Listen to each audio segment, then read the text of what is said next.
ഞാൻ bachelors BBA ആണ് കഴിഞ്ഞത്. അപ്പോൾ അതുകൊണ്ട് തന്നെ MBA എടുക്കാൻ എനിക്ക് കൂടുതൽ താല്പര്യം ഉണ്ടായിരുന്നു. പക്ഷേ ഞാൻ നേരത്തെ കോൺടാക്ട് ചെയ്ത ഏജൻസിയൊക്കെ പറഞ്ഞു 1 year എക്സ്പീരിയൻസ് ഇല്ലാണ്ട് ഒന്നും MBA എടുക്കാൻ പറ്റത്തില്ല അങ്ങനത്തെ. പക്ഷേ ഇവിടെ കോൺടാക്ട് ചെയ്തപ്പോഴത്തേക്ക് അവർ പറഞ്ഞു MBA നമുക്ക് എക്സ്പീരിയൻസ് ഇല്ലാണ്ട് തന്നെ നല്ല കോഴ്സ്, MBA തന്നെ നല്ല കോഴ്സും കാര്യങ്ങളൊക്കെ എടുക്കാമെന്ന്. സോ ഞാൻ UK പോകുന്നത്. MBA in logistics and supply chain management ആണ്.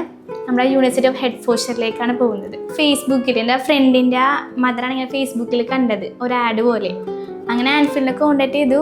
നസീസാണ് നമ്മൾ കോൺടാക്ട് ചെയ്തത്. അപ്പോൾ ആളുടെ ഫസ്റ്റ് ടോക്കിൽ തന്നെ നമ്മൾ വീണു പോയി ശരിക്കും പറഞ്ഞാൽ. കാരണം ഞാൻ ആദ്യമേ തന്നെ വേറെ ഏജൻസി നോക്കിയായിരുന്നു. പക്ഷെ അവിടെ നിന്ന് ഓഫർ ലെറ്ററും കാര്യങ്ങളൊക്കെ വരാൻ എനിക്ക് ഏകദേശം ഒരു 1 month, മോർ ദാൻ 1 month എടുത്ത്. പക്ഷെ ഇവിടെ നിന്ന് ഞാൻ കോൺടാക്ട് ചെയ്തപ്പോഴേക്കും എനിക്ക് വിത്തിൻ 3 days എനിക്ക് ഓഫർ ലെറ്ററും കാര്യങ്ങളൊക്കെ വന്ന്.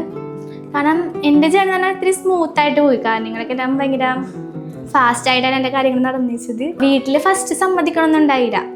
പിന്നെ സാറ് എൻ്റെ അമ്മേൻ്റെ കോൺടാക്ട് ചെയ്തായിരുന്നു. അപ്പോൾ പുള്ളിക്കാരത്തേക്കും കുറച്ച് ഓക്കെ.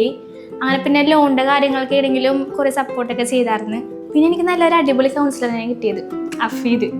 കാരണം നമുക്ക് ഒരു കൗൺസിലർ എന്ന രീതിയിൽ നമുക്ക് കൂടുതൽ ഫ്രണ്ട്ലി ആയിട്ടാണ് നമ്മൾ എല്ലാ കാര്യങ്ങളും ചെയ്ത് തന്നേച്ചത് കാര്യങ്ങളൊക്കെ. പക്ഷെ ആളെ എപ്പോൾ വിളിച്ചാലും നമുക്ക് കാര്യങ്ങളൊക്കെ എല്ലാം സോൾവ് ചെയ്ത് തരും. കാരണം നമുക്ക് ഇഷ്ടമുള്ള രീതിയിലാണ് ആളെല്ലാം ചെയ്തു തരുന്നത്.